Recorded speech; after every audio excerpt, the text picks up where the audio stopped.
মৰিগাঁৱৰ এগৰাকী নাবালিকাক দিন দুপৰতে অপহৰণ কৰাৰ পিছতো অপহৰণকাৰীৰ কবলৰ পৰা উদ্ধাৰ কৰাত ব্যৰ্থ হৈছে মৰিগাঁও আৰক্ষী। শূন্যত গদা ঘূৰাই ৰহস্যজনকভাৱে মৰিগাঁও আৰক্ষীয়ে নাবালিকাগৰাকীক উদ্ধাৰ কৰাৰ ক্ষেত্ৰত গ্ৰহণ কৰা নাই কোনো ধৰণৰ গুৰুত্বপূৰ্ণ ভূমিকা। ঘটনা সংঘটিত হোৱাৰ 11 দিনৰ পিছতো উদ্ধাৰ কৰিবলৈ সক্ষম হোৱা নাই এতিয়া মৰিগাঁও আৰক্ষী।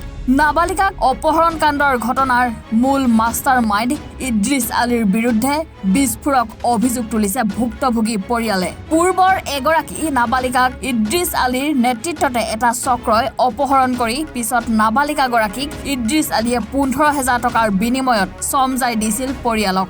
ধনৰ বাবে এগৰাকী ভদ্ৰতাৰ মুখা পিন্ধা ব্যক্তিয়ে দৰিদ্ৰ পৰিয়ালটোৰ জীয়ৰীগৰাকীক পুনৰ অপহৰণ কৰি ধন ঘটাৰ নতুন অভিসন্ধি কৰিছে। ইফালে অপহৰণকাৰীৰ কবলত থকা নাবালিকাগৰাকীক ধৰ্ষণৰ দৰে জঘন্য কাণ্ড সংঘটিত কৰাৰ সন্দেহ প্ৰকাশ কৰিছে এতিয়া ভুক্তভোগী পৰিয়ালটোৱে।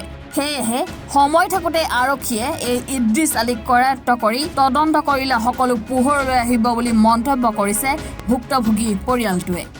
আজি ইদ্ৰিছ আলী যে সংবাদ দিছে এইবোৰ সম্পূৰ্ণ মিছা হৈছে আৰু ভিত্তিহীন হৈছে। ইদ্ৰিছ আলীয়ে কেইদিনমান পূৰ্বে মোৰ ছোৱালী কিডনেপ কৰি লৈ গৈছে। তেতিয়া মই ইদ্ৰিছ আলীৰ পৰা 15,000 টকা দিয়ে উদ্ধাৰ কৰি আনিছোঁ। মোৰ ছোৱালীটো যোৱা 21 তাৰিখে 12টাৰ সময় আমাৰ ছোৱালীটো আবাৰ ইদ্ৰিছ আলীৰ 4 চাকা বাহন দিয়া আমাৰ ছোৱালীজনী উঠাই লৈ গেছে। লৈ যাওয়ার পিছত আমার ডাঙর দাদা নিজ চোখে দেখিছে যে ইদ্রিছ আলীর গাড়ি দিয়ে উঠাই লৈ গেছে।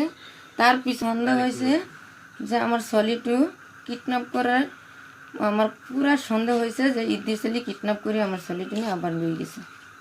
ইদ্রিছ আলীর ঘরত আরক্ষী লয়ে যাওয়ার পিছত আমার ইদ্রিছ আলী ডর ভয় দেখা করতে বাহির করে দেওয়ার পিছত আহুনগাঁৱৰ থানাৰ ওসি সাহেবেৰ লগে কইছে যে 2 দিন পিছত আমি ছোৱালীজনী আমি সমঝাই দিম।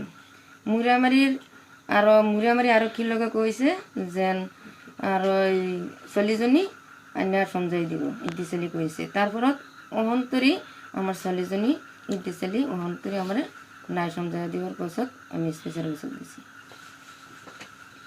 ইদ্রিছ আলীর যদি অহন আরক্ষী গায়ে যদি গ্রেপ্তার করে তাহলে আমার ছোৱালীজনী আমি পাম। মুখ্যমন্ত্ৰী স্যাৰেৰ ওচৰত আমাৰ একটা অনুৰোধ কৰেছি যে আমি ছোৱালীজনীৰ দেউতা নাই তাৰ পিছত আমি আমাৰ ছোৱালীজনী উদ্ধাৰ কৰে দিল আমাৰ অনুৰোধ কৰেছি। মৈৰাবাৰীৰ পৰা সাজিদুৰ ৰহমানৰ ৰিপৰ্ট, এনি ভাৰত 24।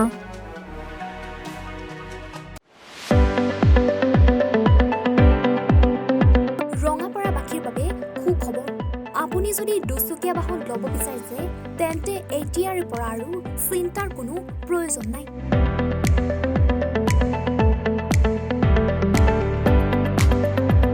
আপুনিও আহিব পাৰে ডিবিপি এছ'চিয়েটৰ বাজাজ টু হুইলাৰ ডিলাৰ।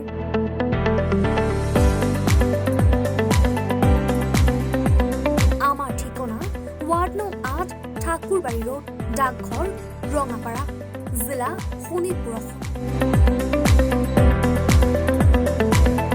আমাৰ যোগাযোগৰ নম্বৰ 9435707133 9707967285285।